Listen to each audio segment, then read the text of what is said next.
NDA का गठन के पश्चात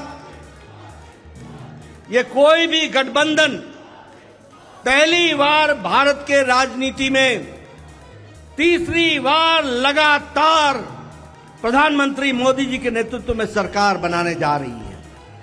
और हम सब लोग खुशनसीब हैं कि हम उस ऐतिहासिक घड़ी के पल के चश्मदीद गवाह भी होंगे और साथ ही साथ उस पल को हम सब लोगों को देखने का सौभाग्य मिल रहा है।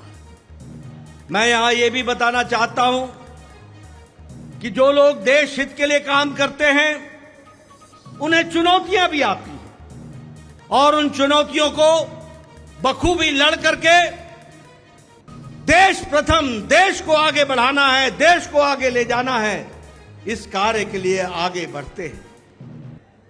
लेकिन कुछ लोग जिनके लिए खुद का स्वार्थ महत्वपूर्ण होता है और खुद के स्वार्थ के लिए स्वार्थपूर्ण गठबंधन करते हैं और स्वार्थपूर्ण तरीके से लोक लुभावने वायदे करके सरकार के नजदीक आना चाहते हैं, जहां ऐसे लोगों को देश की जनता सबक सिखाती है, वहीं इनका इकोसिस्टम जो देश के विकास के दृष्टि से जुड़ी हुई चीजें हैं उसको नकार देता है।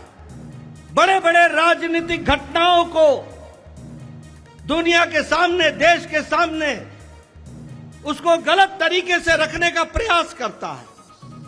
हम बंगाल में 3 सीटों से बढ़कर के 77 सीट हो जाती हैं, उसकी चर्चा नहीं होती, कह देते हैं हम हार गए, भूल जाते हैं कि हमारे मत प्रतिशत कितने गुना बढ़े।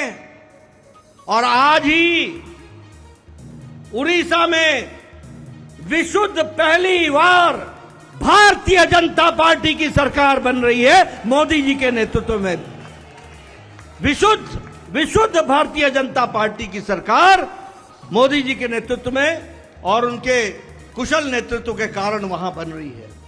लेकिन कुछ लोग 30-40 सीटें जीत ले तो धूम मचाने लग जाते हैं और वो भूल जाते हैं कि देश किस तरीके से मोदी जी के साथ खड़ा है। इस बात को भी हमको ध्यान में रखना चाहिए।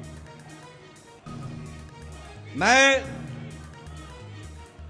आज के दिन प्रधानमंत्री जी को इस बात के लिए भी धन्यवाद देना चाहता हूं कि आपके नेतृत्व में नॉर्थ ईस्ट में हमने एक एक प्रदेश में अपना झंडा, एनडीए का झंडा गाड़ा। और आज मुझे खुशी होती है आपके साथ ये चर्चा करते हुए कि अरुणाचल प्रदेश में लगातार मोदी जी के नेतृत्व में तीसरी बार हमारी सरकार बन रही है, तीसरी बार सरकार। उड़ीसा में हमने 80 सीटें जीती हैं, 40% हमारा मत प्रतिशत रहा है और उसी तरीके से लोकसभा में भी एक तरफा फैसला लोगों ने भारतीय जनता पार्टी और एनडीए के पक्ष में दिया है। मैं आपके साथ इस बात की भी चर्चा करना चाहता हूं कि आंध्र प्रदेश में हमारे अलायंस पार्टनर के साथ वहां भी एनडीए की सरकार बन रही है। इस तरीके से परिवर्तन हुआ।